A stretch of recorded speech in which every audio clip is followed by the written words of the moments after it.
You're watching the Isaiah Factor Uncensored.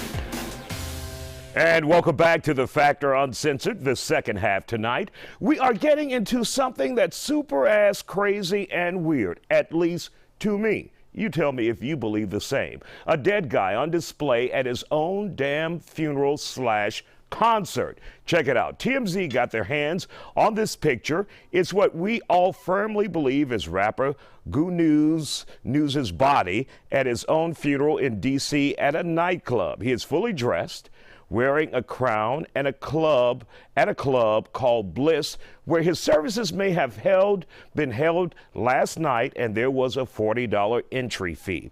Now, my guests are here tonight to talk about the shock value and maybe get us to understand why this happened with Goodnews.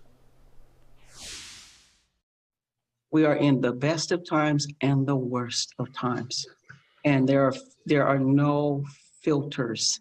I don't get what people are doing, but I just can't imagine being in a club or any other place with a body hanging up. So I'm really hoping that that was not the case.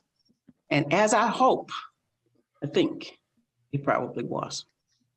You know, and the idea that there is a body or corpse in a nightclub is tacky enough.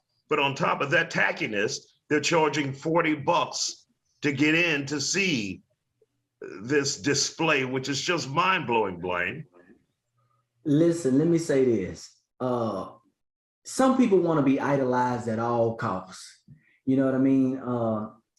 Maybe Goodnews and the family, you know, they really ahead of their time. You know, a death is sad as it is, but, you know, it's supposed to be a celebration of life.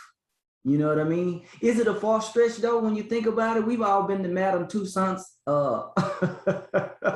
you know what I mean? Wax museum and seen people, and you know, it's just all about how you look at it. You know what I mean? And maybe he was a rapper. You know, this is what they do. Maybe this was his last appearance or his last walkthrough. You understand what I'm saying? But you know, I'm taking acting classes now, Isaiah, and you know, you got to read between the lines on this. Maybe this was the last way that they could increase his streams. You know what I mean? And this was alternative to a fish fry, you know, on his behalf, because you said it was $40 tickets. So, you know, I'm just saying, you know, sometimes in our culture, we get the success and then we don't have our priorities in order. So maybe this was their way of, you know, doing what was natural to him and celebrating him to where people would naturally come out and it would benefit, you know, on his behalf and maybe the family as well. So Blaine, you are really justifying this foolishness. I'm not justifying it. I'm just trying to read between the lines. Do you see? Yeah. Sometime in life, you just got to ask why. Why would I do this? And then recognize you're not going to get an answer. But I do want to say, now, you know that I probably had to go do some research on this young man's music. And when I looked at the kinds of things he was singing and saying in those songs, I could only listen for a couple of minutes. But I think the real tragedy here also is that he's 24 years old, clearly very talented, and dead. And that should not be. So I also don't want that to be lost on us. Armando, let's hear from you about this, your thoughts on this. And this is a sensitive subject for you.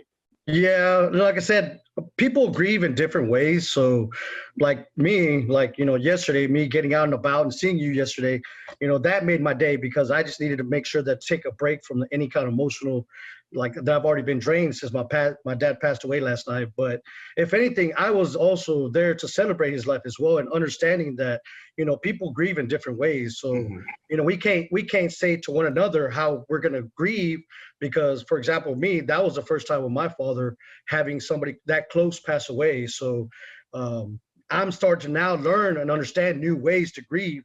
And yesterday, like I said, going out and enjoying myself was one of those ways. But if the family, if they condone it, then that's more respect to the family. He might have wanted it too. Let me say this, Isaiah. I actually had a friend that did stand-up comedy at a funeral. I mean, wow. It's unorthodox. It's outside the box. And I actually had a classmate of mine told me that when she passed away, she wanted me to come perform at her funeral. And I still don't know how I feel about that, but there was a request of one of my classmates. So, in this day and age, nothing surprised me. And I kind of live by, sometimes you got to, unlearn and relearn things about how you approach things and how you view things and your perspective on, how you want to be seen or how you want to be remembered, I guess I got to unlearn things, right, Dr. Ruth?